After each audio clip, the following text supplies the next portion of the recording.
kwesbaar in Kersdag. Ons was bevoorreg om al 'n hele aantal kere in Israel te wees. En elke keer as ons by die sogenaamde herdersvelde en die geboortekerk in Bethlehem kom, bly dit vir ons 'n besondere ervaring. Nou, mens moet net onthou, Jesus is mos nou nie in 'n kerk gebore nie. Die Church of Nativity, soos dit genoem word, is eeue later gebou oor die grot wat as tradisie aangewys is as die plek waar hy moontlik gebore kon word of gebore is.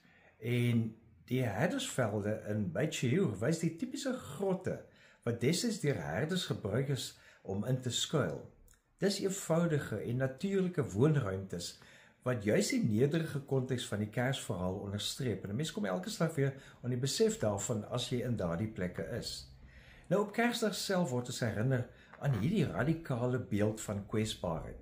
Ons lees in Lukas 2 vers 7. Sy het haar eerstelingsseun in die wêreld gebring en hom in doeke toegedraai en in 'n krib neergelê, omdat daar vir hulle geen plek in die herberg was nie. Hier sien ons God wat homself blootstel aan die wêreld deur as 'n weerlose baba gebore te word. En hierdie nederige geboorteplek word juis uitgebeeld in 'n grot, in 'n krib, in 'n veld. Dit wys dat God se liefde nie in mag of in status kom nie, maar in broosheid, in eenvoud. En Kersdag mag dalk vir jare 'n dag wees waarin jy miskien alleen voel, of waar familieverhoudings spanning bring. Ons het juis na ons Kersete by mekaar as familie gesê, is wonderlik dat ons almal so lekker met mekaar klaarkom en regkom.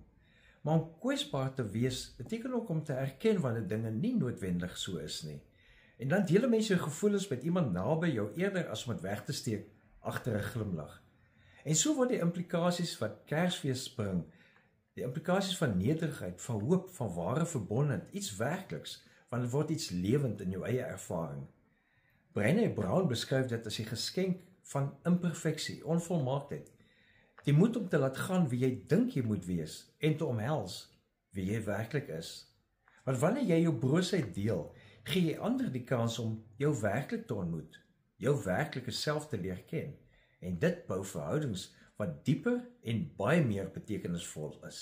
God kom immers in broosheid om ons so te kom ontmoet. Leef geïnspireerd.